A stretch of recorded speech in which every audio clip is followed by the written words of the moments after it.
குடிசைவாழ் மக்களை சென்னையில் இருந்து வெளியேற்றக்கூடாது என இந்திய கம்யூனிஸ்ட் கட்சியின் மூத்த தலைவர் நல்லக்கண்ணு தெரிவித்துள்ளார். கூவம், அடையாறு ஆறு, பக்கிங்ஹாம் கால்வாய் போன்ற இடங்களில் உள்ள ஆக்கிரமிப்புகள் அகற்றப்பட்டு அவர்களுக்கு சென்னைக்கு வெளியே ஊக்கியம், துறைப்பாக்கம் மற்றும் பெரும்பாக்கம் ஆகிய பகுதிகளில் கட்டி முடிக்கப்பட்டுள்ள 10,000 அடுக்குமாடி குடியிருப்புகள் ஒதுக்கப்பட்டுள்ளது.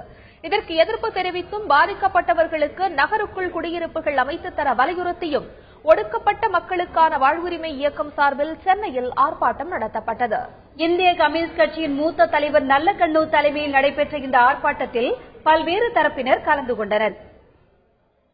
இவ்வளவு பெருஞ்சேதத்துக்கு காரணம் கரையில் குடியிருக்கக்கூடிய குடிசைவாழ் மக்கள் தான் காரணம் என்று உடனே அவர்களை குடிபெயர்த்து எங்கேயோ அனுப்புவது எந்த வகையிலும் நியாயமல்ல.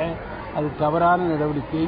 அது கூடாது. நீராதாரங்களை கெடுத்தவர்கள் குடிசைவாழ் மக்கள் அல்ல.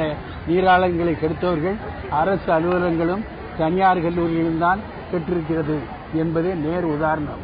அதை இவ்வளவு சீரழிவுக்கு காரணம் நீர் போக்குவரத்தை தடை செய்ததுதான் காரணம்.